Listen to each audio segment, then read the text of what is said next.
All right. Well, well, this is the second try. So, what do I want to talk about today?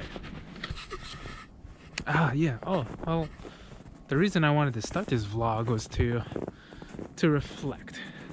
A lot of the times I don't take the time to reflect enough, and we had a talk today about this. I forget his name already. It was one of the graduates of 06. He came in with his MBA. Well, he got his MBA and PharmD here at the School of Pharmacy, and I asked him a question about reflecting, how he does it, and if he still does it. And well, the overwhelming answer was yes. And it sounds as though he reflects in his own ways. So it's nice to know, and a lot of that stuff is more subjective, and I guess it's difficult to instill those kind of lessons in a formal education way.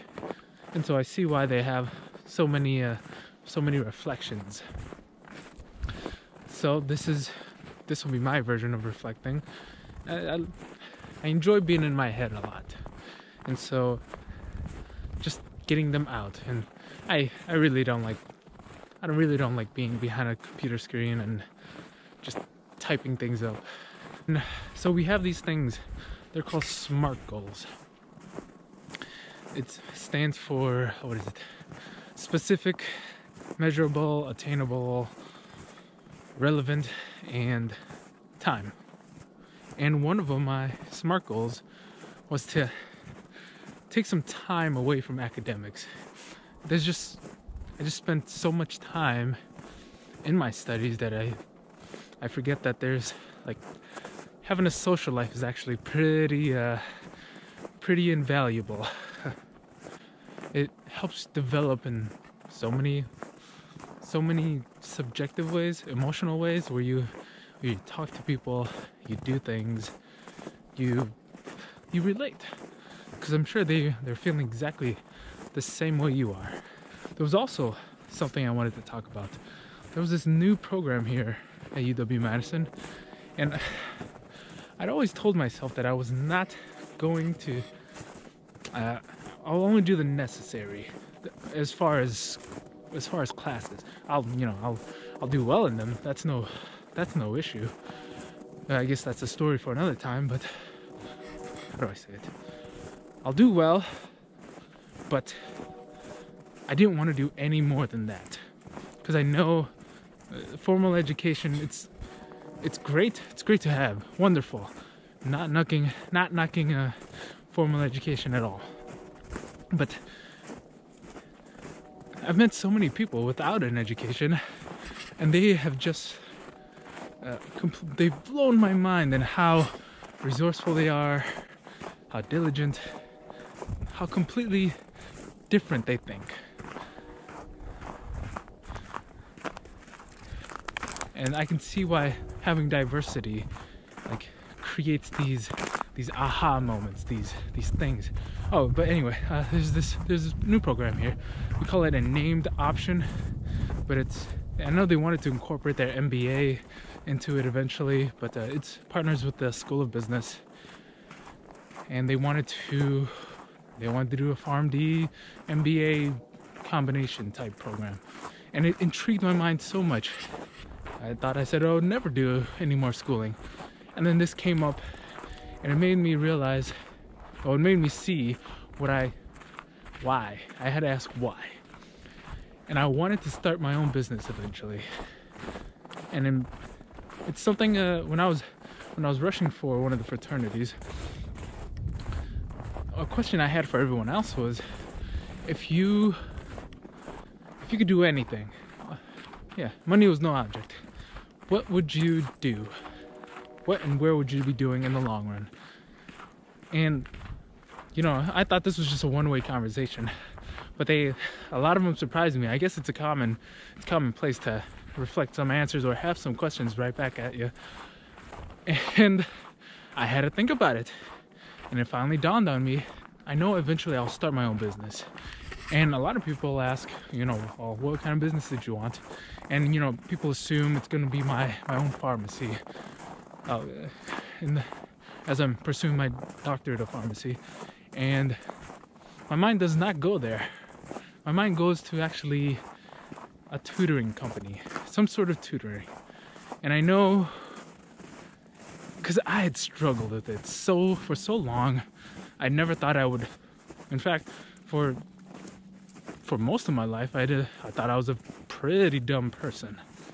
And then I went to the military, and well, I found it was me. I'd given up way too easily as a young man. I guess I'm still relatively young now, and I have a lot to still learn about. But yeah, I think I will eventually start my own tutoring company. And so I've been put in this position of a leadership position in recently, and well, I can't go into the details, but I had to figure out a lot of things on my own. And I guess that's just practice. In my mind, it just becomes practice to when I do start my own business, and I'm going to have to talk to a lot of people, figure out things and make mistakes and learn from them. So maybe some hard mistakes. Yeah, there's so many intricate things, and there's the bureaucracy of everything. Like I'm a student who spends hours, days. If you give me the whole weekend to study, I'm going to use the whole weekend to study. So when you put me into this position and I just like, here, figure it out. I guess that's what happens with all business leaders when they try something. Like, all right, this is the intent, this is the goal. Figure it out. It's up to you. And if you do well, that's how you're gonna make your money. And something about my boss that I see is that he's very, very transparent. Yeah, it's different. Or maybe I'm just finally getting a peek behind the curtain of the whole leadership thing and starting to see other people's leadership styles. You can actually understand him. Like, he's very transparent with his thoughts and ideas, and he doesn't knock you for not knowing, but he certainly likes to progress. And also, yes, asking for help. Asking for help is one of my 4 cardinal rules in life. But I went and asked for help, and wow, I would not be anywhere without asking for help. And the formal person that was supposed to help guide me, she certainly did not get back to me in a timely fashion. And this went on, and nobody's going to take more charge of your own career besides you. And that's a good lesson to learn from here. If you want to take charge, you gotta make some stuff up. I don't know how many times I've heard that, but like, wow, you're like making stuff up. And the ones who best know how to know what the rules are the ones who like, oh, I can play with this in this way. I just don't know what the rules are.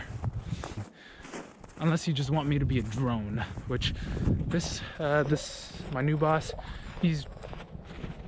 doesn't seem like that. He seems to want to empower people, and he's made that pretty clear. That he doesn't really run the show. We run the show, and he's just the advocate. So he seems to be taking that leadership style. And so I wonder what I'm going to do when it gets that time.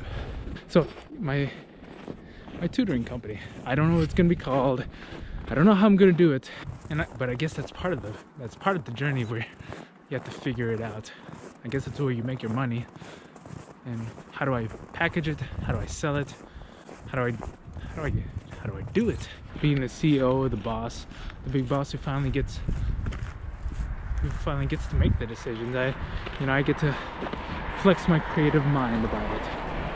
It wasn't until somebody actually told me, like, it's time. This section is yours. Finally go and do it. Like, go and do it, figure it out. This one's all you. And it's only at that point where I was finally given permission. And it's that permission. I didn't realize it, but I had been conditioned most of my life to just react. Like, for somebody to tell me to do something and never take initiative. And I've been slowly trying to make my way out of that kind of thinking. Easier said than done. Always more to work on. Until the next one.